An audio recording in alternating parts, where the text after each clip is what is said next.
Good morning, ladies and gentlemen, speakers, delegates, authorities. It's with great pleasure that I thank you for being here at the opening of the 10th edition of Shipping and the Law.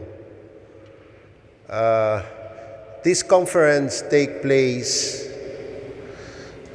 at a very peculiar time, a time of flux, where things are moving fast and certainties of the past appears not to be true. I think the human beings have been evolving since the beginning. But in these times, we feel particularly the speed of the change. And therefore, the title of this 10th conference is The Shock of the New. We will try to look at what we have in front of us, not only the shipping world or the shipping industry, and all the related industries to the shipping industry, but in more general terms. So this morning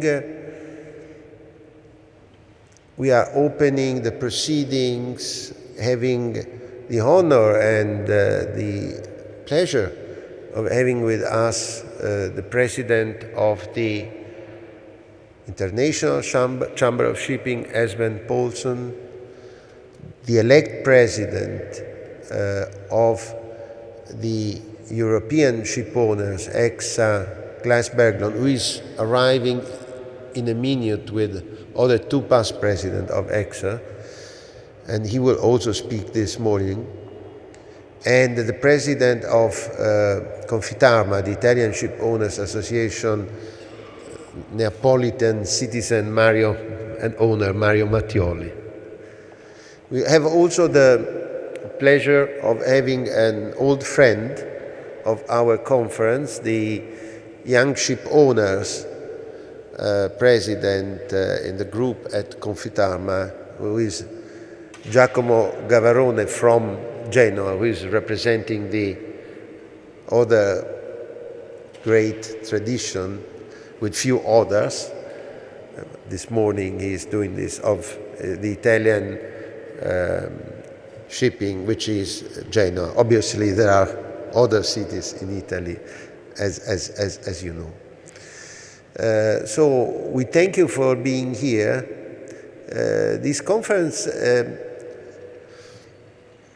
features a very few. I will just make a very brief comment on it. One of the features, so we are going to look forward to the next 10 years. This afternoon, Hamish McRae will talk us about the economy in 2030. Certainly, there will be a lot of talks about what is going to happen in 2020 with the new emission regulations. As Esben Paulson will probably mention, the international shipping is putting itself a very ambitious target, the halving of the CO2 emissions in 2050. So we are looking forward, and we are also a little bit looking back.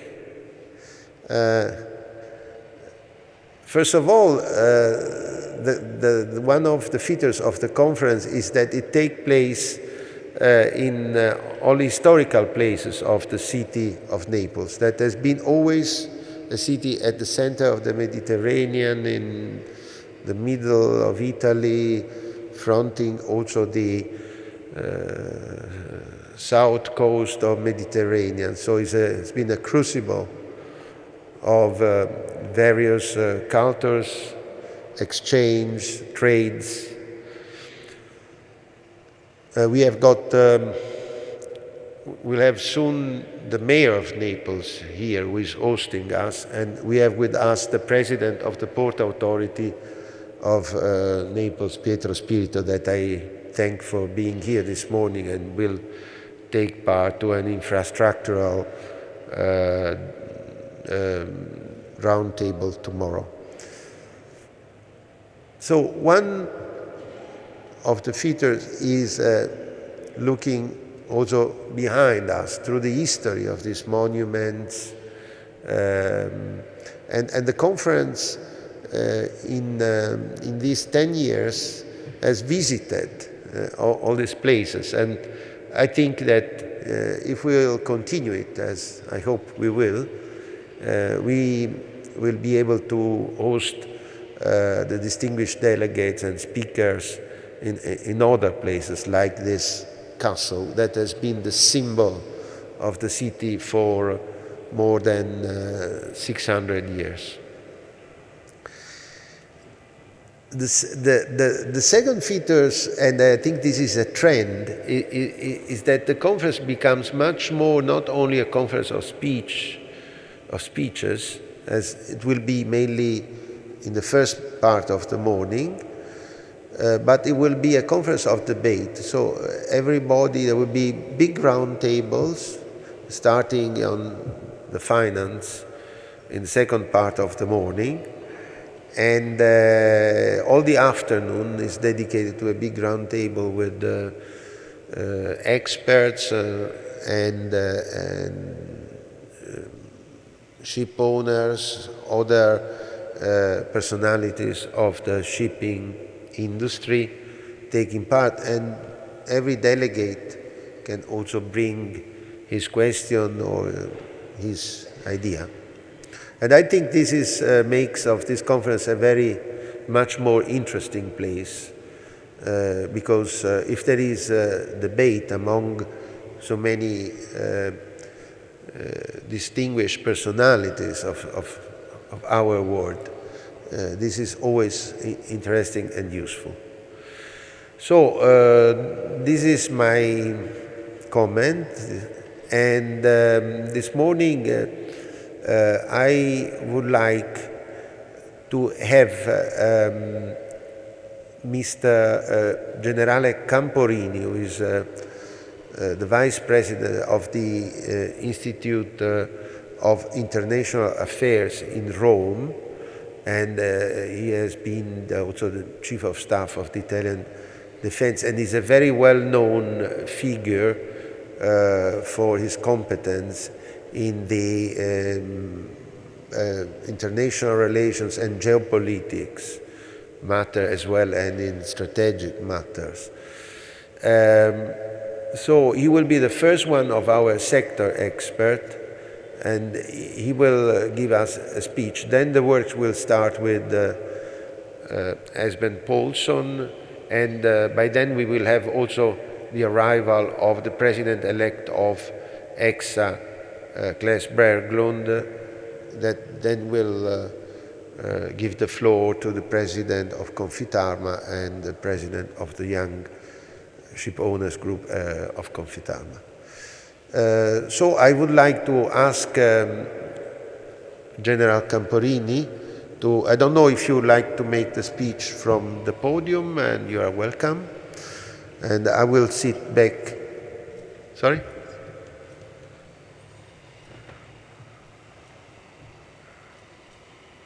And I have seen, good morning, Mr. Mayor.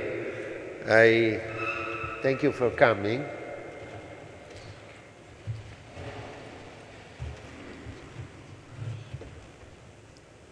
And I think the mayor will give his address just after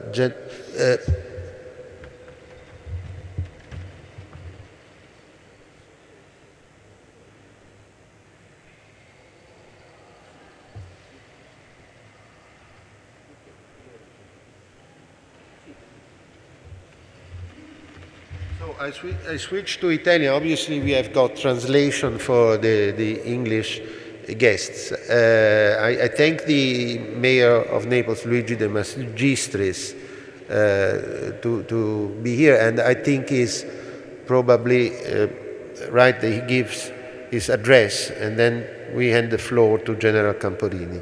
Thank you very much for hosting us. Thank you very much for being here. Please, would you like to speak from the podium?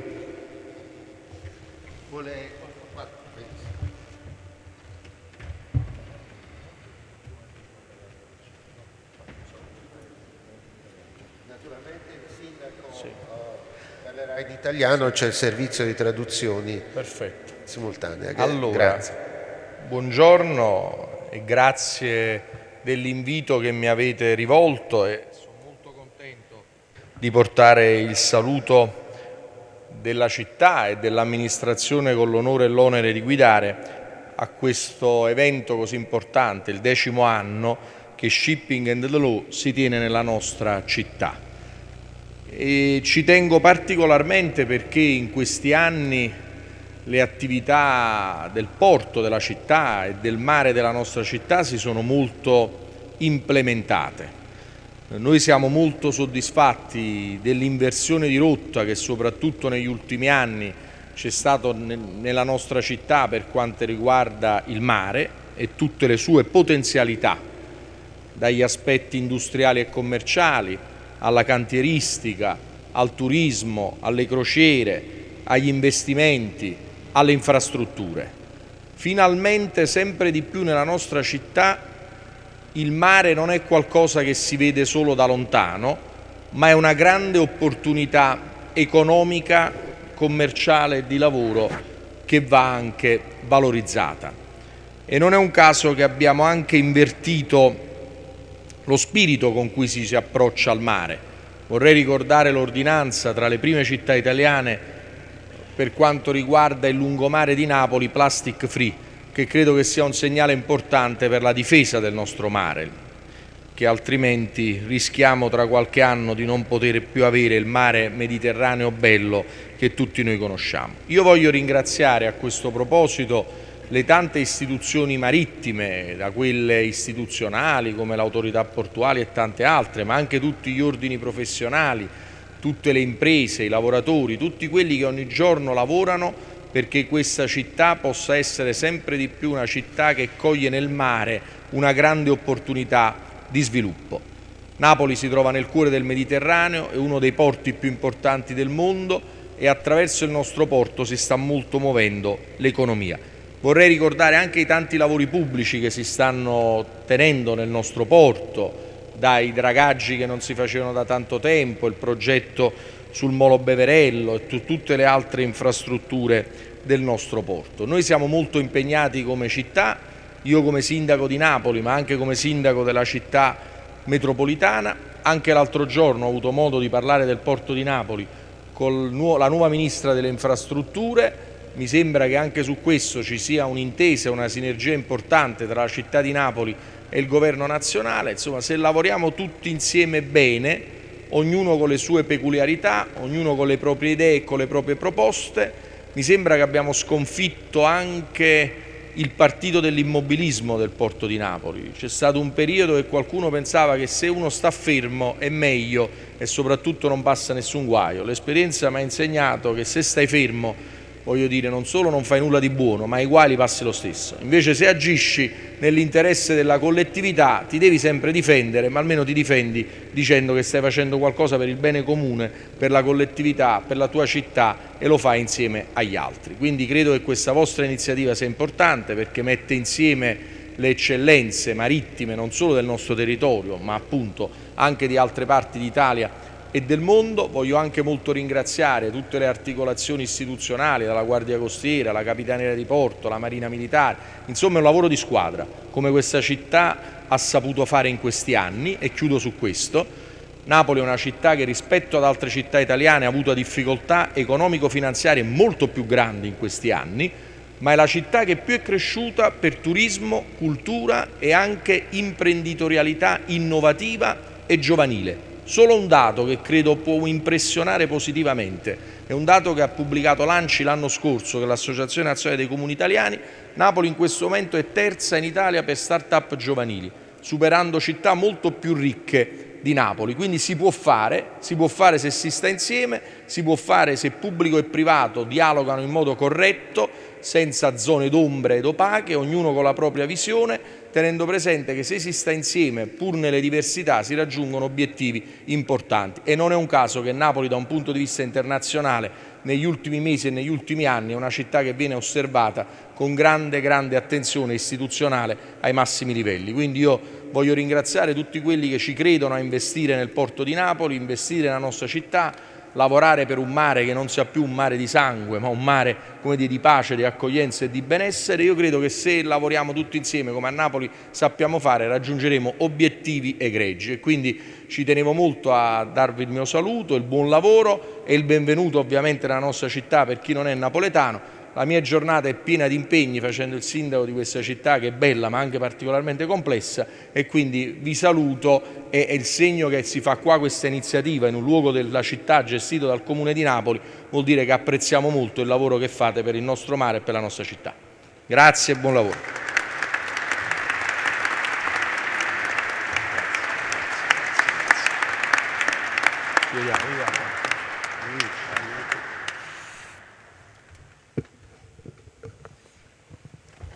Okay, we thank the mayor for his presence and his hospitality, and so I hand the floor to General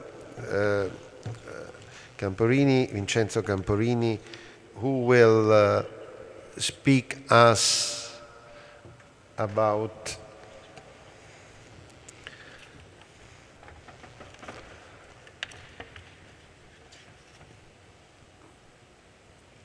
the new international balances, evolution or revolution. We start with a problematic topic. Okay, thank you very much. Yes, it works. Thank you. It is a real pleasure to be here. Thank you for the invitation. And I cannot resist the temptation to speak from this podium. This is such a great opportunity, which I will never have again in my life. So excuse if I'm speaking from here, but it is something which I appreciate very much. I've been asked to talk about the general situation, the international geopolitical situation, and I am fully aware that I'm talking to an audience where these issues are fully understood and fully studied. So I am afraid that I will say something which you will believe will be trivial, something which is absolutely evident. But the point is that sometimes this evidence is not so widespread, and we are in trouble in this portion of history because we are really lacking some understanding and some acknowledgement of the issues we have to face, not only today, but tomorrow and the next years, which will be for sure dense with challenges. The real issue, I believe, is speed. History is speeding up. This is, again, something which is evident to everybody. And the evolution, which was in a way something which could be predicted, although not always precisely, but there were trends which were clear to those who studied the global situation. This speed is increasing and is accelerating in such a way that making prediction has become more and more difficult. This has to do with the technology, for sure. The communication means are such that now ideas can be spread in seconds instead of taking years. Therefore, the evolution has become, in a way, less predictable. And this is a real problem for those who have to plan.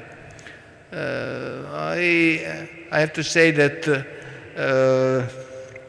we are facing a moment when people who are in charge of political institutions tend to be very keen to look at the next elections, which will happen in the next few weeks or months. But you are a group of persons who have to plan for decades. And your job is becoming more and more difficult. Technology, as I said, is the driver in all its forms, not only in the information and communication area, but let me say something about the progress in the medical fields, in the food production. Why do I quote these two elements? Because one thing which is usually not looked with great attention is something which will reshape our world. And I'm talking about the life expectation. I recently saw a very interesting graph about life expectation since the prehistoric times. And it has been quite stable, of course, according to all the data which we can extract from history, but we can reasonably assume that life expectation since those times was in the range of 37 years throughout history till the end of the 18th century. Then we started some technological evolution in the medical fields and in the food production, as I said, and we observed that this trend from a static one has become a trend growing not only exponentially, I would say logarithmically. And we now are going up and up and up. And the society is not capable of accommodating this to be effective, to be efficient. And this is one issue which is sometimes forgotten. And it is not equally distributed throughout the world, for sure.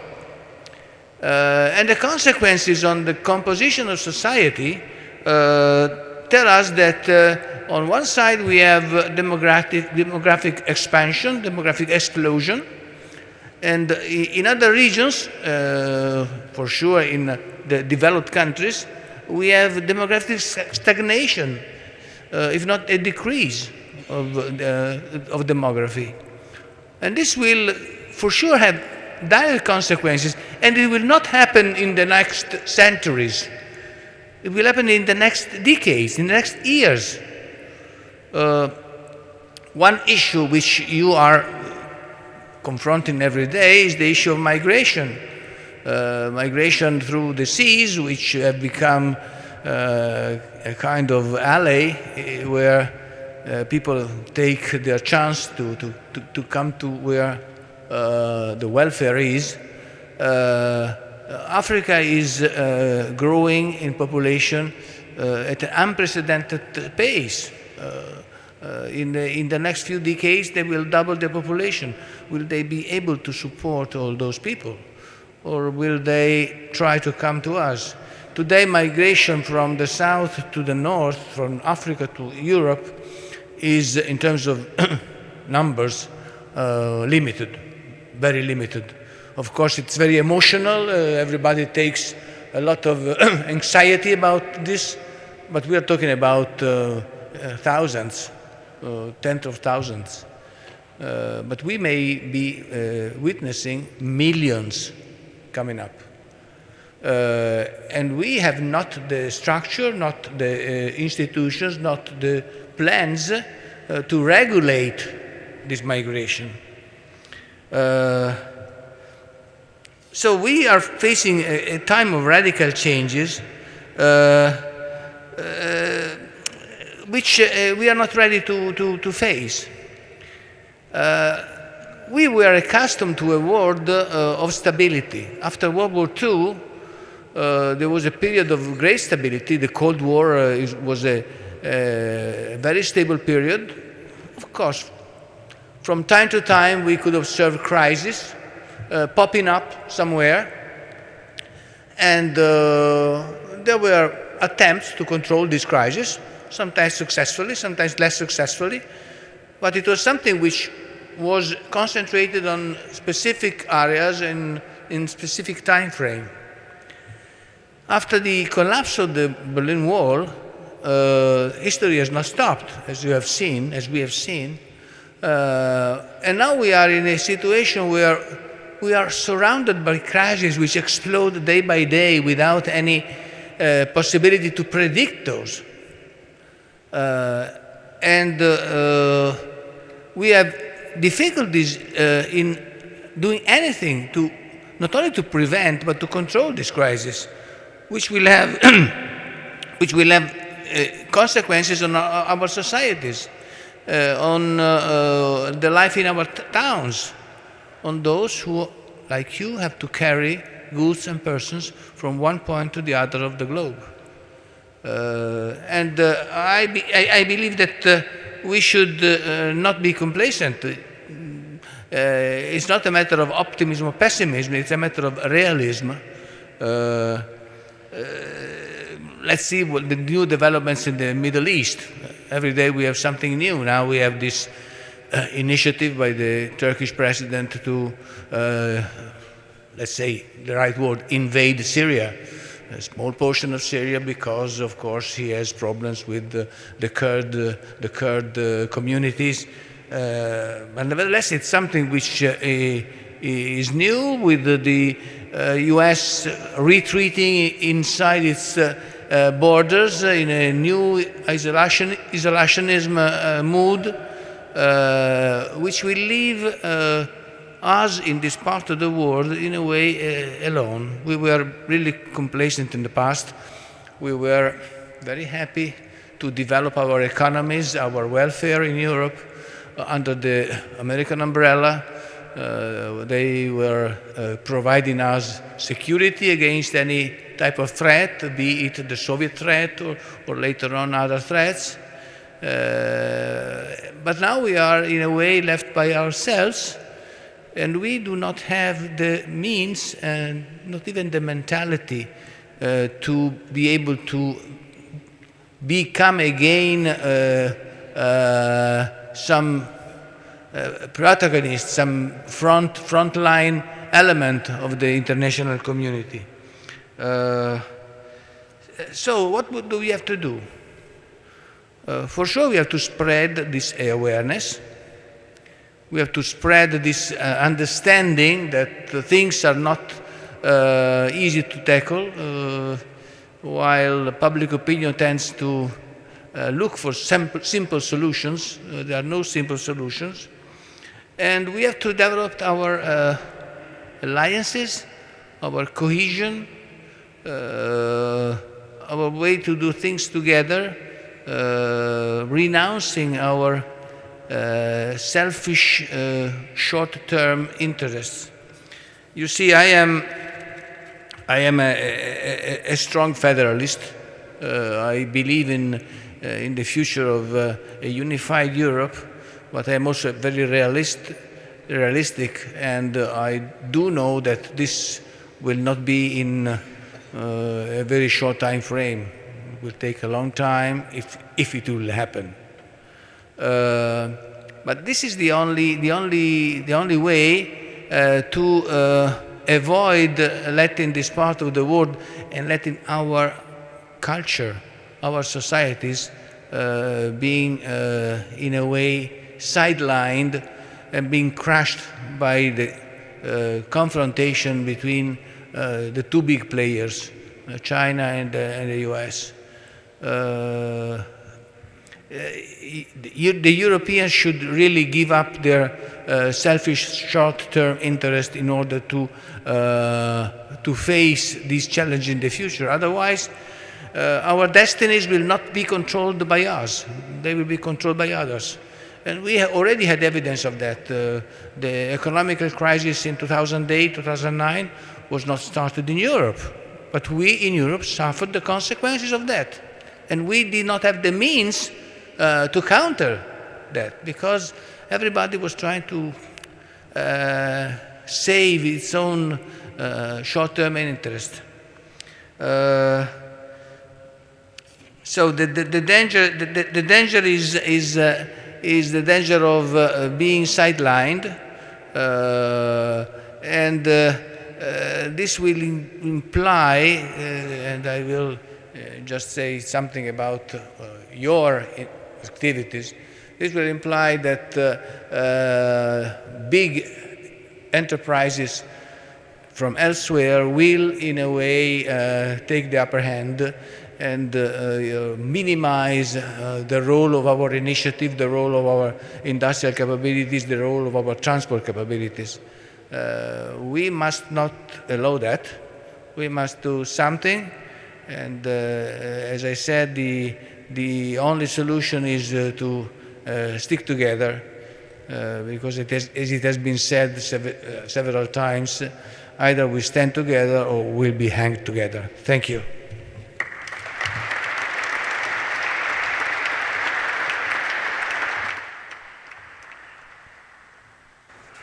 I thank Generale Vincenzo Camporini for his introduction on the international situation and balances and unbalances. And obviously the time is too short, but we hope in a future edition perhaps to have a wider room for this type of topics, and with General Camporini and perhaps also other experts that he could help us to put together.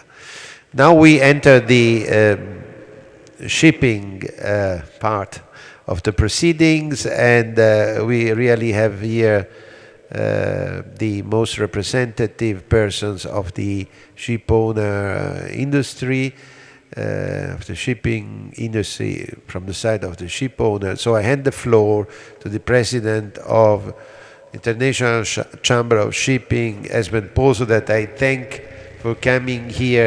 As you know, he lives and works in Singapore, and as for some of you who took a plane this morning from Athens very early, and I think before from Cyprus, he came also from Cyprus last night. I thank particularly these speakers for facing such a long and tiring trip to be here with us. Thank you. Please, Esben, I leave you the floor. Thank you very much, Francesco, and thank you for inviting me yet again. You seem to find these venues, which are simply incredible. The first time I came here was in 2015. We were at that time in a chapel. But each year you come up with one more amazing venue than the other. Last year I missed it, unfortunately, and I was in your bad books because I had to duck out to go to Australia in the last minute. But anyway, thank you very much for having me here. And I think, as General Camporini has already underlined, we are indeed entering uncharted waters, what the World Economic Forum calls the Fourth Industrial Revolution. The Fourth Industrial Revolution, characterized by Klaus Schwab, the founder of the WEF, clearly sets out that this revolution is fundamentally different from the other three, which were characterized mainly by advances in technology. The underlying basis for this fourth revolution lies in advances in communication and connectivity rather than just technology. These technologies have great potential to connect billions of people to the web, including through new satellite networks, through every ship and every port in the world. Thus, we have the potential to drastically improve the efficiency of our businesses and organizations. This then poses a fundamental question for the workforce with digitalization, autonomous vehicles, artificial intelligence disrupting almost every industry, and the breadth and depth of these changes herald the transformation of entire systems of production, management, and governance. There are even studies to suggest that lawyers and doctors are being replaced by machines, something unthinkable 10 years ago. And here I must say, I think I'd rather come to a conference hosted by Francesco Lauro than one by a machine. But what has all this got to do with the shipping industry and the way that the maritime sector will operate in the future? In April last year, as Francesco has already alluded to, the IMO concluded a groundbreaking agreement on CO2 emissions, what we call the Paris Agreement on Shipping. This is the most important transformation to face the maritime sector since the transition from sail to steam. But it is more than a mere change in the way that a ship moves through the ocean. It represents the catalyst for a fundamental transformation in the business of shipping, something that we at the International Chamber of Shipping have called the fourth propulsion revolution. Industrial revolutions are not unique to the maritime sector, but translating words of an agreement into action falls to all of us. To engage actively, to identify solutions, and to deliver a sustainable maritime sector for the future. As the principal international trade association for merchant ship owners and operators, representing all sectors and trades for over 80% of the world fleet, ICS takes this role extremely seriously. Indeed, this is why we have started the thinking around the fourth propulsion revolution. We all know that there are no clear solutions. There are no silver bullets that will enable us to easily transform our industry. ICS is committed, however, to play our part and to working to address the challenges of shaping the future of shipping. We all know that change is coming, and as in all businesses, the winners will be those who identify opportunities and makes the right decisions. The evidence is clear. We need to act now, for if we do not, we will be at the mercy for forces that we may not be able to control. While shipping is the most efficient way of moving goods and people around the globe, this is not an excuse to do nothing. No, to me this shows that we can do much more. We already have a great story to tell, but we also have great opportunity to be the leaders in this endeavor. We are already seeing many innovative solutions taking shape with the introduction, for example, of zero-emission ferries being placed into service. Indeed, my very good friend Emmanuel Grimaldi, who is coming later, has already launched the first zero-emission ship in the Mediterranean with the cruise Rome, achieving the objective promoted by his group of zero emissions in port. And furthermore, he is building hybrid ferries in China to be delivered in the summer of next year. As we look to the future, issues surrounding our license to operate become ever more present. Whilst it is for the International Maritime Organization, our global regulator, to set standards and finalize the 2050 strategy, we are seeing our business also being potentially impacted by other regulators, and this being a law-related conference, so to speak, I want to address one example of this. And if I may go off script, only this morning I read in the press that one of the EU Commissioner, Frans Timmermans, is already beginning to talk about CO2 quotas for the shipping industry. This is just another example. But the one I want to address is the United Nations in New York, which is currently facilitating negotiations for a new legal instrument for the protection of the ocean. If adopted, this will provide protection to marine diversity in areas beyond national jurisdiction, or as it is more commonly referred to, BBNJ. This instrument, if agreed, will impose protections on the high seas beyond territorial waters and the exclusive economic zones of nations. Protection of the ocean is of the utmost importance, and ICS fully supports the objective of these important UN negotiations, because the oversight of other ocean activities, especially on the high seas, is not so well developed.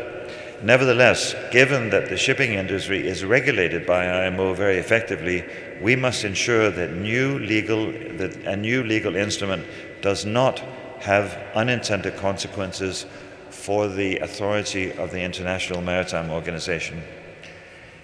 In my opinion, the capacity of international bodies such as the UN to invent new processes rather than build on what they have is something that truly never ceases to amaze me.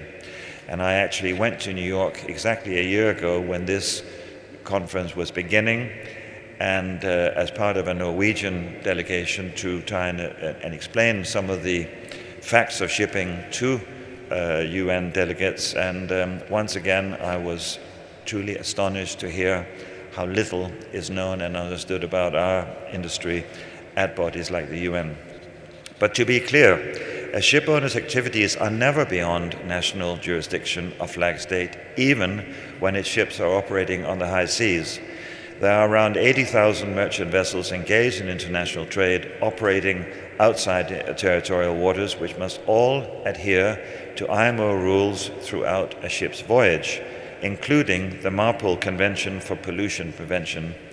As well as being overseen by a rigorous system of flag state enforcement, compliance with IMO regulations is also subject to oversight by a sophisticated regime of port state control inspection coordinated via regional agreements within the IMO framework.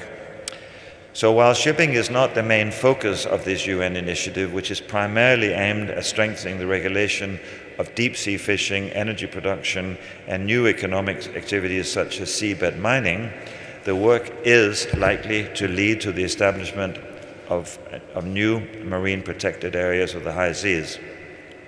Potentially, therefore, there is a risk that this UN work could have unintended consequences adversely impacting shipping, interfering with principles such as freedom of navigation, principles governing IMO pollution liability conventions, or otherwise cut across the good work being done by the IMO. It could also potentially upset the current balance that exists between the rights and obligations of flag states, coastal states, and port states. The UN negotiations are still at a relatively early stage and the issues are complex, but it will be important for the shipping industry to be vigilant because the scope of these discussions is very wide. So this is just one example of the evolving landscape that shipping industry has to operate within and the context which we have to develop the fourth propulsion revolution. We must all work together to mitigate the risk inherent in this transformation. Risk is our common language, and we need to reach beyond our own community to ensure that the risk is equitably allocated and priced. Let me reiterate this point because I think it is very important. We need to reach beyond our own community to ensure that the risk is equitably allocated and priced. ICS bases the advice it gives on its work that it does on facts rather than fashion. This provides a firm foundation as we look to reach beyond our community to understand what is happening outside our bubble, to challenge ourselves and to build new partnerships that will enable us to address the 2050 CO2 agenda. In Norway, for example, we've seen the development by businesses of a NOx fund, which since its creation in 2008 has decreased nitrogen oxide emissions by 44,000 tons and paid out over $470 million in support of NOx reductions. This has catalyzed Norwegian companies to be amongst the global leaders. As part of our global conversation around the fourth propulsion revolution, ICS has been looking at how to establish a similar fund to support the research, development and deployment of zero-carbon technologies across the world fleet. Indeed, we have been working on this for some time, but the question is how we best set the right path so that this provides tangible benefits rather than just headlines. The shipping industry is meantime about to embark on a significant transition on January 1st, 2020, with the introduction of the sulfur regulations. But as we look to 2050, we are faced with a journey where there are no maps. There will be much that is new, and we only see a myriad of paths with significant consequences. Without a clear understanding of what the future fuel mix might look like, how can we as ship owners make the right investment decisions, as has already been alluded to? Will supply meet our needs in terms of availability, and at what price will actually facilitate this transition?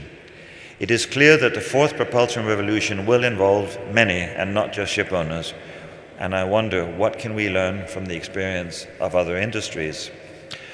What are the right technologies, and where will we need to invest more so that the fourth propulsion revolution can be equitable and sustainable? How do ports need to operate in the future while adapting to rising sea levels, increased extreme weather events, and new technological requirements? What do we need to do in terms of a wider infrastructure? And is there a role for new players in the market? How will the legal framework of our operations develop? These are just some of the questions that needs to be addressed, and this conversation, which the International Chamber of Shipping will be having to help to shape the future of shipping. As a Danish national and reflecting on the topic, the shock of the new, the fourth revolution, I want to leave you with one thought. 1,000 years ago, approximately, the King of England and the King of Denmark were, in fact, the same person, Canute the Great, or King Canute, as he is sometimes known. The story is often told that Canute ordered the tide to hold back in a show of great arrogance. The reality is that Canute was trying to demonstrate to his flattering courtiers that secular power is vain compared to the supreme power of God and nature. This same example is often used to highlight how it is not possible to stand still when faced with the unstoppable forces such as the tide of information of the internet. We are not kings or courtiers, but there is a tide of change coming, and we need to prepare. The reality is that if we are to meet the 2050 deadline, we do not have time to waste. As in the past, we are now faced with fundamental changes in the way we do business. The decisions that we take will have implications way beyond our boardrooms. The fourth propulsion revolution is an opportunity for all of us to power the global economy and our businesses in a more profitable and certainly most importantly sustainable way.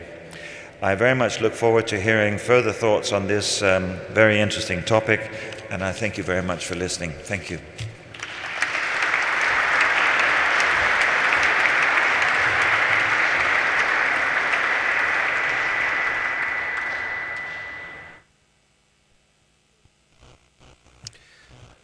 Thank you, Esben. I hope I could have then a copy of your speech. Now we have started with the president of ICS. We don't have this year Esben Paulson. We don't have this year Panos Laskaridis, the president of EXA, that we heard in the previous 2 years. But we have the president-elect of EXA, who is Claes Berglund, that he also faced an even more tiring trip with John Liras and Thomas Raeder, who were some of his predecessors at the helm of EXA.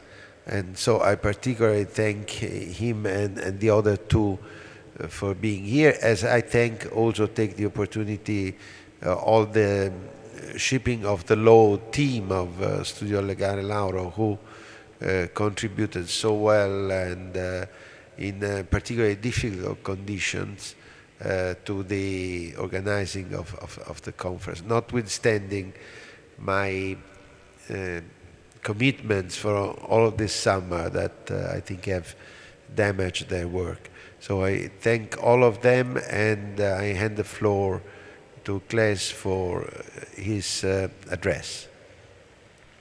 Thank you so much. So good morning, everyone. Thank you so much for the invitation. I hope I can fill the shoes of Mr. Laskaridis here today. It's a great honor to be here. Thank you for the invitation again. So, dear friends, new global political landscape's effects on shipping and trade from an EU perspective. So I will today choose to address two specific topics. These are indeed interesting times from a macro political point of view, as we heard from the general. But these two, I think, are two very recent topics and that are pressing, that we need to address, especially here in Europe. Firstly, from a long time of fast globalization, fueled by the establishment of free trade agreements, technological innovations, and of course a developing shipping sector. The whole world has seen a rapid economic development. Unfortunately, the shipping industry that is so vital are running into new type of problems and challenges. On the 13th of June this year, 2 tankers, Kokuka Courageous and Front Altar, were attacked with military force and suffered heavy damage near the Strait of Hormuz. The attack injured 1 crew member on the Kokuka Courageous and opened a breach in the hull above the waterline. The Front Altar suffered even more damage. News reports showed the vessel on fire and adrift. Perhaps you saw it in the news. On the 4th of July this summer, British Royal Marines seized the tanker Grace 1 on its passage through Gibraltar. It was accused of violating EU sanctions against Syria. The ship was released 45 days later. On July the 19th, the tanker Stena Impero was seized in the Strait of Hormuz by the Islamic Revolutionary Guard Corps of Iran. The vessel was conducting its right of innocent passage and was attacked by armed speedboats and a helicopter. The captain was forced to turn the ship north, away from Omani waters and internationally regulated traffic separation. The ship was released a few days ago, but the 23 first and then 16 seafarers have been in captivity under armed guards for over 2 months.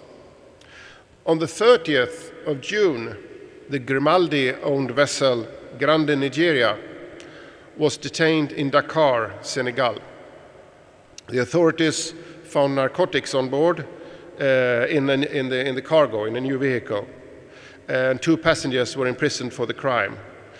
It is an established principle that the captain does not have the responsibility for the customer's cargo. However, contrary to all international practices in these types of cases, the captain and first officer were also imprisoned. On top of this, the company has been fined. And currently, I believe there are a few vessels chartered by Chevron are being held in Venezuela, accused of various violations. So, ladies and gentlemen, the list goes on. We are clearly seeing an increase of states using innocent ships and seafarers for political purposes. States who are parties to conventions, active in the IMO, and bluntly violating key principles and paragraphs of UNCLOS, the law of the seas, and other agreements that regulates established behavior towards vessels in sea or at port. Be it states using military violence or police harassing vessels and innocent crew members, these actions cannot be tolerated. I believe that Europe and the European institutions should be first in line to protect world trade.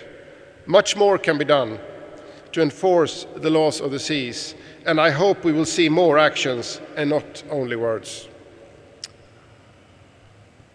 My second observation today affects shipping is about the increased pressure for actions to reduce emissions of greenhouse gases, which Mr. Paulson already partly mentioned.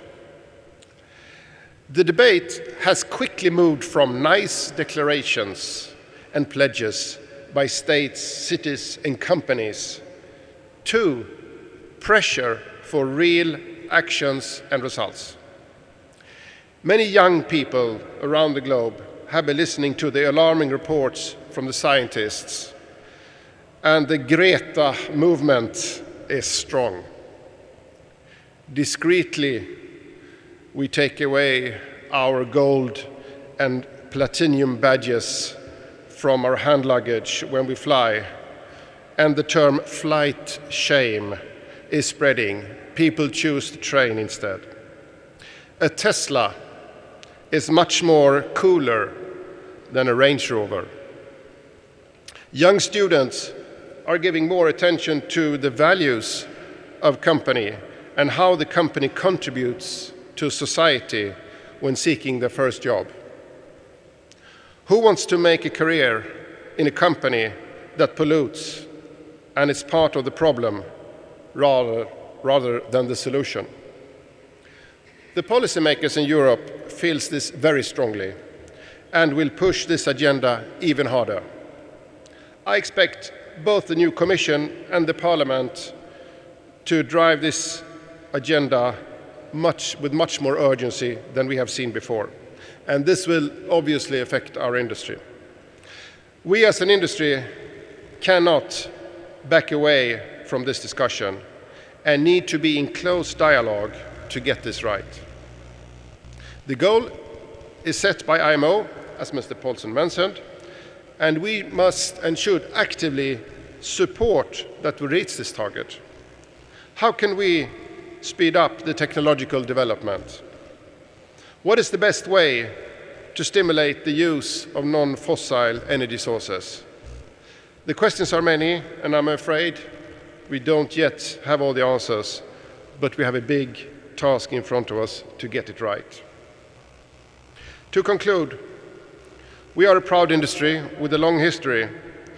We have an important task in the global arena to serve the market with sustainable and cost-efficient, reliable transportation that plays a major part in improving global prosperity for rich and for poor. To do this right,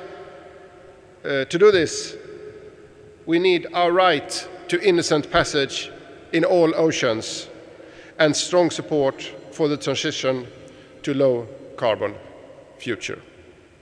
Thank you.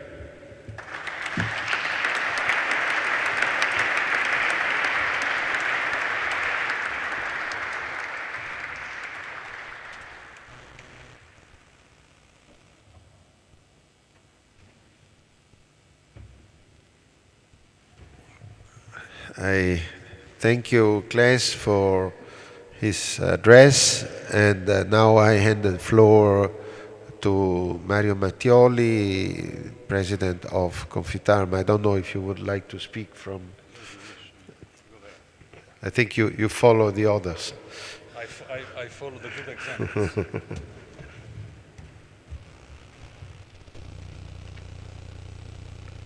Hi. Good morning to everybody. Before starting, let me thank Francesco for these 10th editions done in Naples. I am a Neapolitan, but I have to say that every time that I am participating to these forums, I have always the pleasure of seeing parts of the city that maybe, even as Neapolitan, I don't know so well. So thanks a lot, Francesco, for the fact that you always choose something peculiar of Naples, and you give also a fantastic spot of this beautiful city. Now, I'm the third. It's quite easier when you are third because most of the things have already been said, and actually we can try to focus on some aspects. I will talk about the Italian perspective, Confitarma perspective for this near future. Now, we are in a constantly moving scenario, and I think that we can say that change is a sort of daily driver that drives our life. Every day, it is essential to be conscious of the strength of the category that has always been able to face the challenges of the global market, namely the shipping.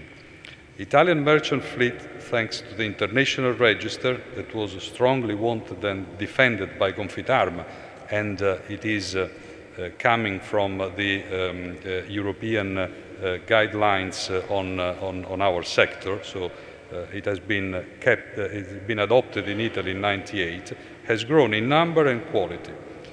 The register has allowed Italy and the Italian flag today to count on a fleet that is ranked among the top fleet of the G20 countries, which operates with new and advanced units to guarantee the safety of navigation, the protection of the marine ecosystem, covering position of excellence in some of the most sophisticated sector of shipping. With the growth of the fleet, the entire maritime cluster, Italian maritime cluster, has achieved the leadership position in shipbuilding, yachting, harbor management and operation, and so on. Ship owners are challenging every day with the opportunities and dangers of globalization. As such, they are very conscious that the equilibrium is very delicate. The times of the global economy are not those of the traditional economy. They are much faster. And unfortunately, they are incredibly far away from those of the politics, especially here in Italy, I have to say. The time factor has more and more enhanced its importance. It is the key that it can open the door to growth and prosperity, but is the key that can open the door also to recession and poverty. So the time factor is something absolutely important. Our fleet is technologically advanced and very young. Almost 50% of the ships are less than 10 years old. We have invested heavily in environmental sustainability and safety. We were talking about the pollution. 80% of the pollution from the sea comes from shore, not from our ships. Studies have shown that ships are by far the most energy efficient form of transportation compared with other modes such as aviation, roads, truck, and even railways. Ships do emit pollutants, so it would be silly to say that we are not polluting. We do emit pollutants and other harmful emissions, but they are also transporting large quantities of vital goods across the world's oceans, and seaborne trade continues to increase. UNCTAD, the United Nations Conference on Trade and Development, in 2016, stated that more than 10 billion tons of goods were transported for the first time. So we have broken the 10 billions, so it's quite a high number. It is important to consider how much energy is used to carry each ton of cargo per mile. When you look at the relative energy efficiency of different modes of transport, ships are by far the most energy efficient. So shipping has always been, and I believe will continue to be in the future, the most sustainable way to transport commodities and goods throughout the globe. The Italian ship owners are involved in the global effort to achieve a significant reduction in CO2 emission that the IMO has indicated for 2050 to be 50% compared to the levels of 2008.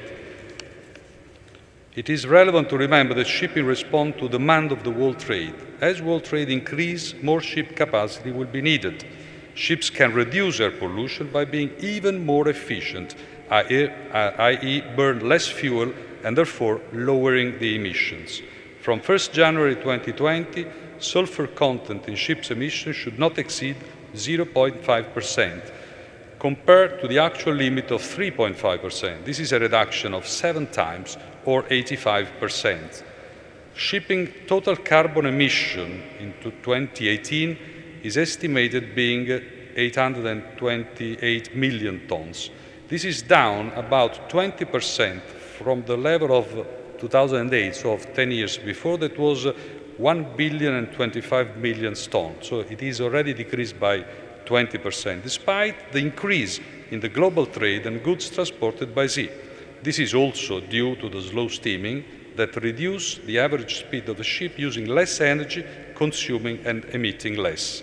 The 2050 target of reduction, assuming an increase in global trade, could be achieved combining various factors. The first is the reduction of carbon fuels replaced by alternative non-carbon sources, like we are hearing about hydrogen, biofuels, batteries, and so on, together with the use of LNG, of scrubbers, the 0.5 fuel, the slow steaming, and continuous improvement in ships designed to increase the efficiency. We in Italy are already using, Paul Esben was mentioning it, sources with zero emission.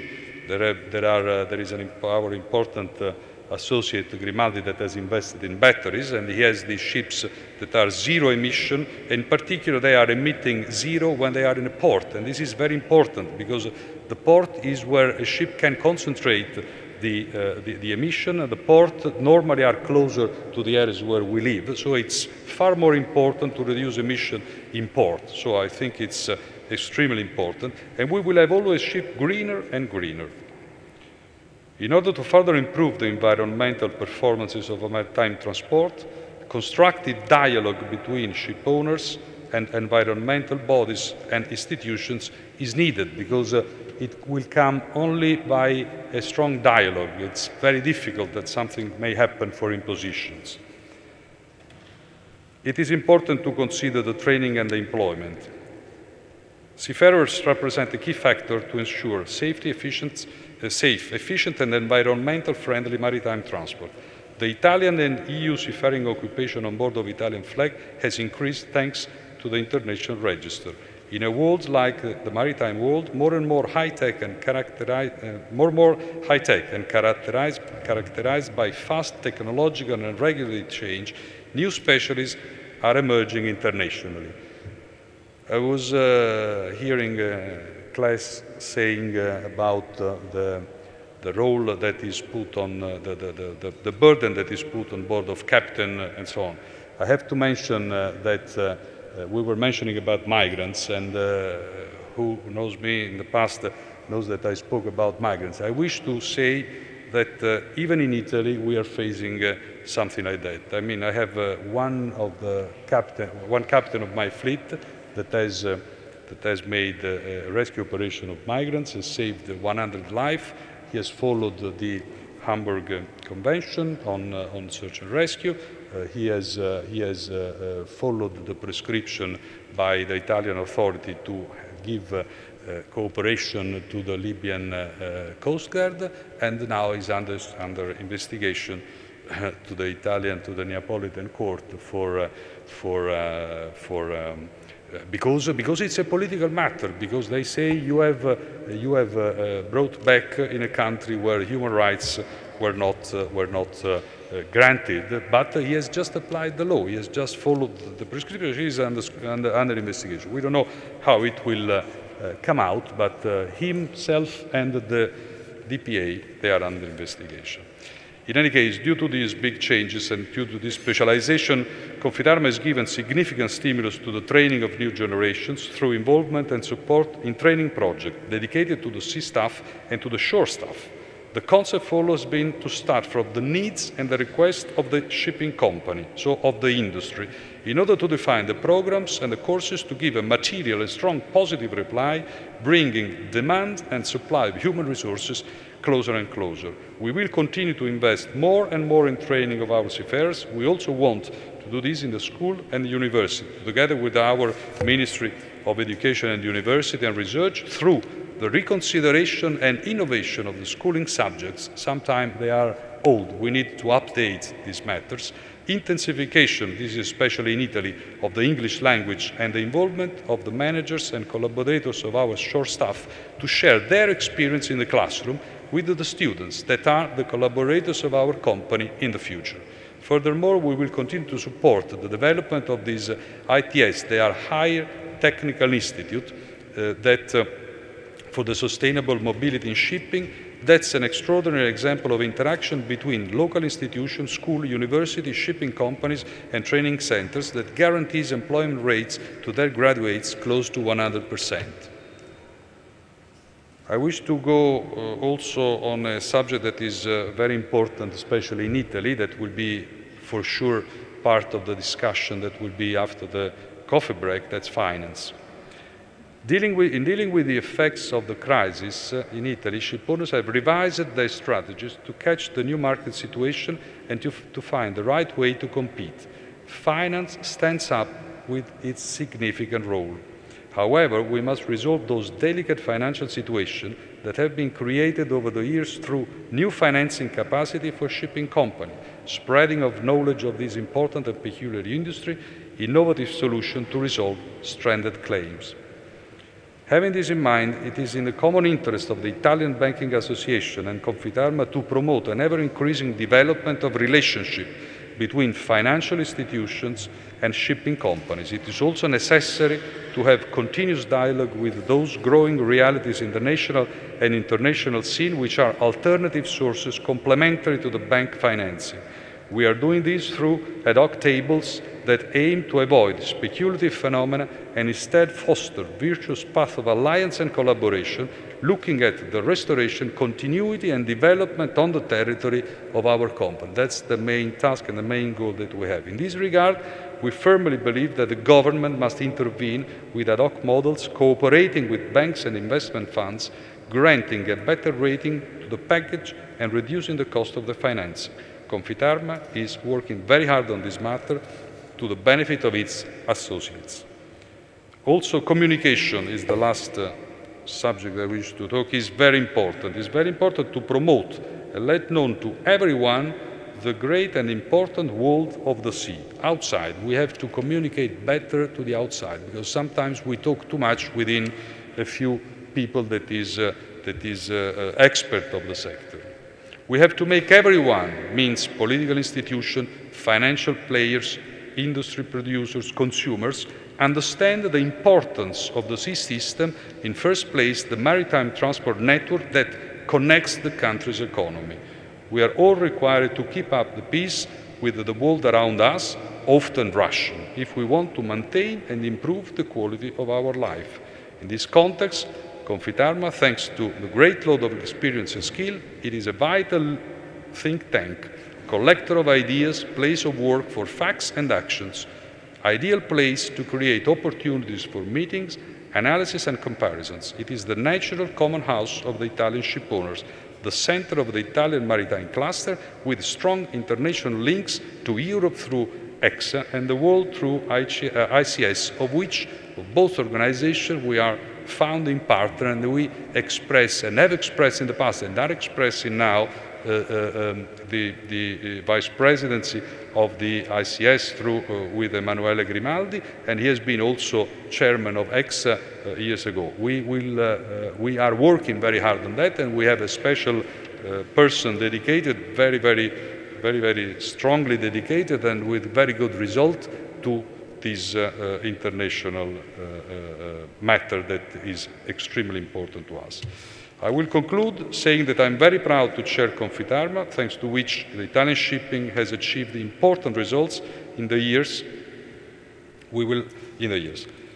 In Rome, on the 31st October, we will have our public annual general meeting. I would be extremely pleased to count on your presence in Rome on that day. That's the 31st of October.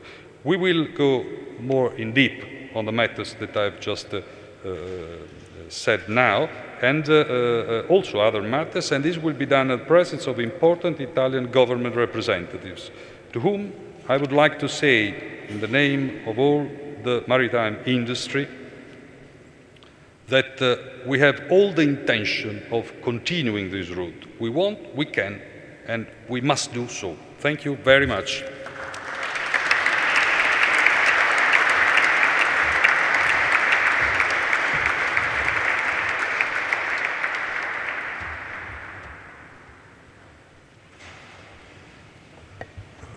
Thank you, Mario, for the interesting address and for representing the ship owners, the Italian ship owners of Confitarma, and for being here also this year with us. I think that if everything was almost said before your intervention, now Giacomo will have a greater problem than you had. So I think that the shock of the new will be in his capable end of a young and very capable and dynamic ship owner and leader of the group of the young ship owners. Thank you very much. Thank you very much, everybody. Good morning. I would like to thank, obviously, Francesco to keep inviting me. I'm very appreciated. And I want to thank Confitarma, because I always say when I have the possibility to have some speech, I want always to underline that how proud I am to represent Confitarma as the president of the young ship owner. It's very difficult to add something after the speech that we had before, especially after my chairman, obviously. And it's always difficult to explain what the young ship owners of Confitarma are. Firstly, because being 30 years old, it's very difficult to me to define myself as still young. I like to define ourselves as a group of people that are facing the same problem in a certain period of their working career. We are a group of people that are approaching one of the most difficult working environments of the world. A world that is quite scary and full of challenge if we consider what happened in the last years. Yesterday night I tried to recap a little bit and divide them in a very simple category. In this year we had technical challenge, for instance ballast water treatment or low sulfur cap. We had economical and financial challenge. We had the credit crunch and the financial crisis. We had China, we had BRICS, and then again just China and India losing the other fellow along the way. We have political challenge. Brexit, Trump, and really this without mentioning the usual evergreen problem that we have in our industry as piracy, war, terrorism. I can sit here forever to depress myself and even you with listing all the problems that I see in being a ship owner, but the reality is that being a shipping the international market, for definition, any event in any part of the world have a deep impact in our business. This is the scenario we as young today we have in front of us, a scenario that, to be honest, I've never been very brave in my life. It's quite a scary scenario. But Ernest Hemingway wrote a wonderful sentence that I'm free translating from English to Italian, so probably he will shoot himself again after listening to it, that I think could explain, which is the ultimate scope of the young ship owner group of Confitarma. The sentence is, there is nothing worse than being scary alone. This is what we do as young ship owner. This is what I personally try to teach to the youngest member of group about Confitarma, and in particular about being a member of the young ship owner group. Communication, sharing experience, facing and solve problems together. Consider being part of Confitarma as an enormous opportunity to learn, to understand from who have already faced similar problem, that already had the same experience, because problem can change, but not the way to face it. We are the next generation, and we have some enormous challenge in front of us. We, especially in Italy, are mostly family companies, and in the year to come we will continue to compete with bigger and bigger groups. There are not a lot of ways to survive to this trend, rather than quality of service and consolidation. The quality of service, being Italian, is in our DNA, but we need to preserve it. We have to feed it, and not take it for granted. We have to learn from the previous generation, but at the same time we have the obligation to try to break the rules and creating new modus operandi. As far as the consolidation is concerned, and as my chairman said before me, we have to start to talk more, to not see everybody as a competitor, but as a potential partner. Understand that 1 + 1 can give unexpected result. As far as the environment is concerned, I don't want to focus on the innovation. Our industry have been done and will do marvelous things, and I don't want to anticipate the speech of people that are more expert than me. But I would like to say that innovation is useless if we do not first improve our communication to the world. We are already one of the greenest industry in the world, but it seems that who is not a ship owner, who is not involved in this business, does not have a clue on it. Communication in the shipping industry is of paramount importance. This is true for all the industry and also for our industry. We are selling a service to the world, and the world must know how good we are in doing it. How many person out of the shipping industry knows that we are the greenest way of transportation?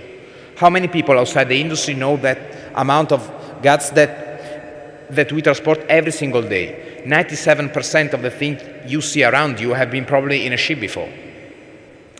It is not just a problem of best technical solution available. We have plenty of them in the market, gas, hydrogen, even wind. And ship owners know perfectly how to be extremely fast in reaching an amazing target. Last but not least, low sulfur cap 2020. I think it is also, not obviously only, but also a problem of change of image. How the world, that at the end is our final market, because we are in the international business, is seeing us. We should aim to the future, but without forgetting the past. Take as example what we were able to do in the past with the propulsion system. We have been able to pass from wind to coal and then to oil, and probably in the years to come we will come back to the wind. With this track record, we cannot be scary of the future. Because we are jugglers, playing with one of the most wonderful objects of the world, ships, in the most wonderful scenario of the world, the sea. I understand from the elders, and I'm trying to teach to the youngers as president of the Young Ship Owner, that we can lose or we can win. No shame on it. It's not a matter of being smart, successful, brave, or coward. It's only a matter of doing what we love to do. Thank you very much.